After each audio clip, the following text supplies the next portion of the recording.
Sa terno yung suot. Anong problema natin? Hindi mga ngalay-ngalay lang po. Kasi ito sa tubod, minsan sa hagdan, saka sa jeep, masakit. Hindi ako naniniwala nag-jeep kayo. Opo, nag-jeep ako. Joke lang. Joke lang. Tune up lang doon si Mami. Ano lang to? Parang change oil. Tune up ang change oil. Sa motor.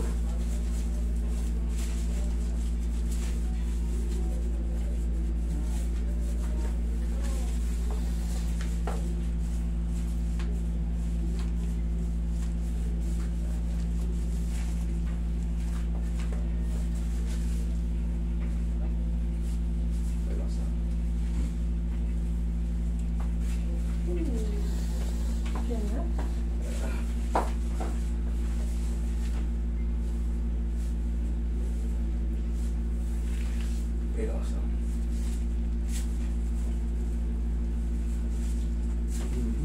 Okay, tagilid. Ay, tihaya mo na. Tingin na yung tubog mo na.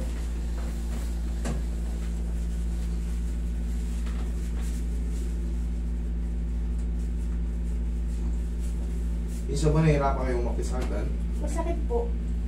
Kaliwa kanan? Parehas. Kaya Oh. dahan-dahan po ako sa hagdan. Tsaka pababa. Oo. Pababa, taas. Opo. Sa jeep. Good pa naman. Konting lambing lang to.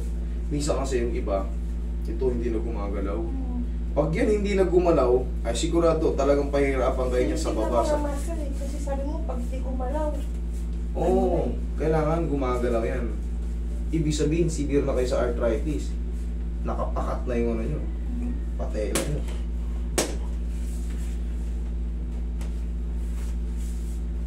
Lalo kung alam nyo, mahilig kayo sa mga maaalat, yung mga may sausawan, patis-patis, bagoong, toyo.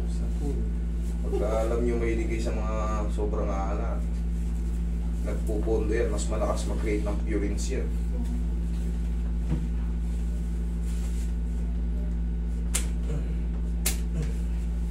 Yan ay haalog lang yan. Tapos syempre, kahit sarili nyo, yan magmumol kayo. Lambingin nyo lang ng ano yan. Opo, meron na ako Oo. pag-lambing. Lambingin nyo lang yan. Kailangan may panlambing din ganyan. Eh, ang pau. Opo. Plusin nyo ng pau. Yung mga nagkikreate, parang yung bago pa lang nakakaramdam ng mga rayuma, arthritis. Yan, plusin. Lalo pag magmumall kayo, para ma-enjoy nyo yung mall. Lakad kayo ng lakad dun eh. Ikot na ikot. Pag babae pa naman, napakabilis mamili. No? Aantayin pa magsara eh. Bago matapos eh. No pa. 3 ikot eh. 3 ikot bago mag-decide eh.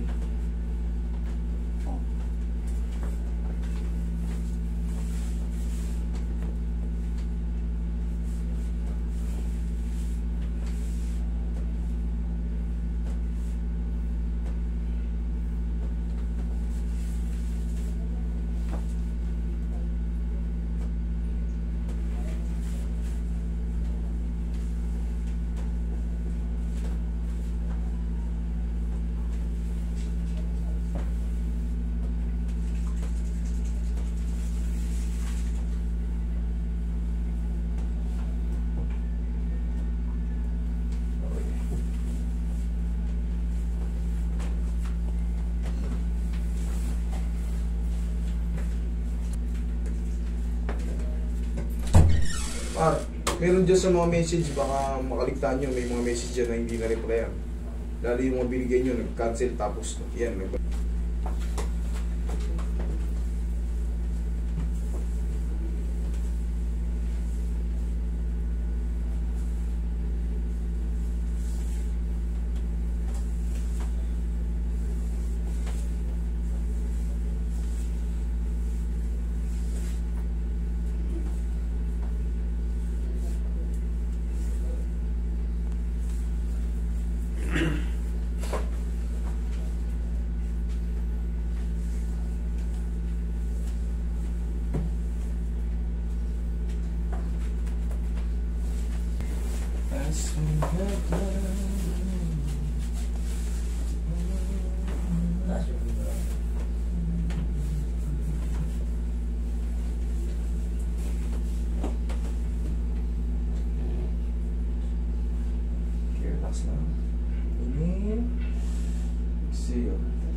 ganyang reset, 1 to 2 days normal lang yan, makakaramdam ka ng mga ano. Siyempre nagtunugan yung mga buto mo, nasalansan, nagbago yung mga posisyon, pati mga tendon muscle nagbago rin yan. Kasi yung tendon, sumusunod lang yung muscle doon kasi doon nakakapit yan.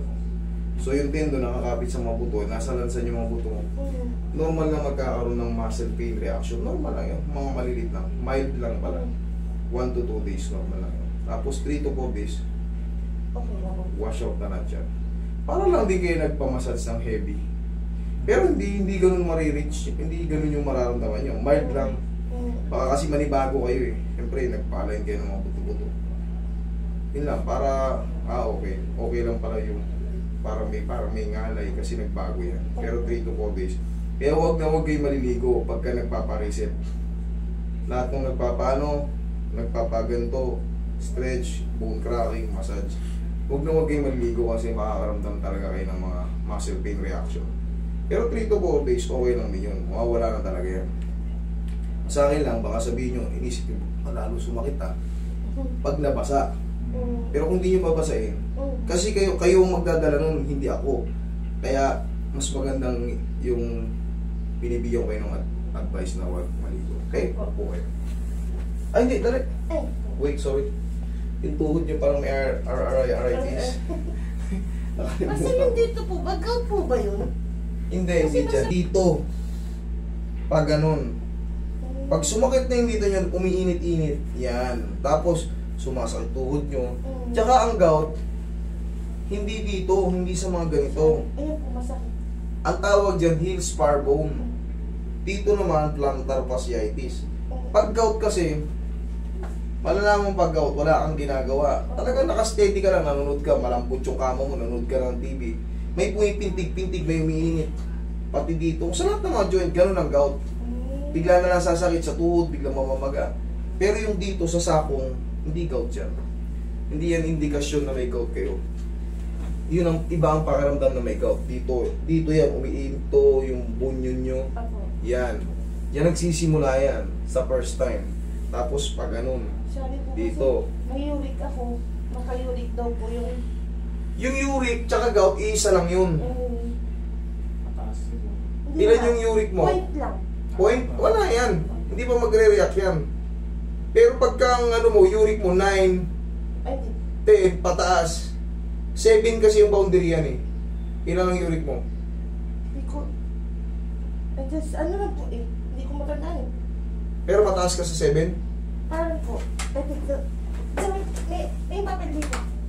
Yan, oo. Hindi.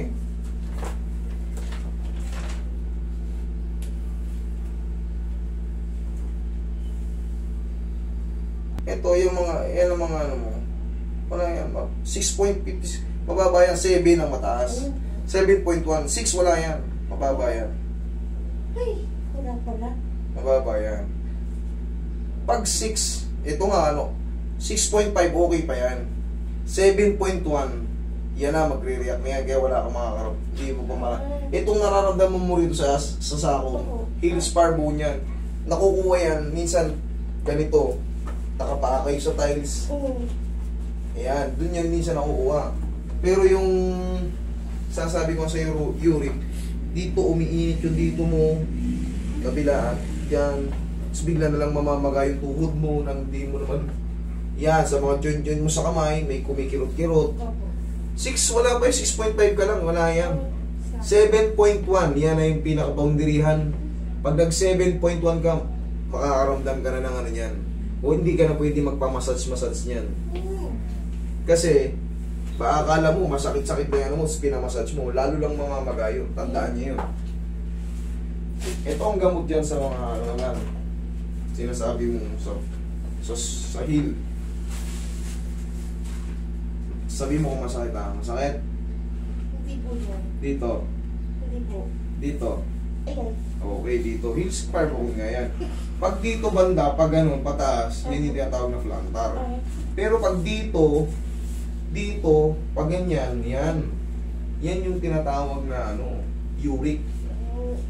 Uric or gout, isa lang yan. Ano lang yun, medical term. Kailangan, kung ano yung mga binilugan, pwede nyo ipa-advise yan sa doktor na ano nyo, Dok, ano ba yung binilugan to? Explain niya sa'yo, kunyari yung cholesterol mo, Yun nga yung po, mga yung sinabi ng creatinine nyo.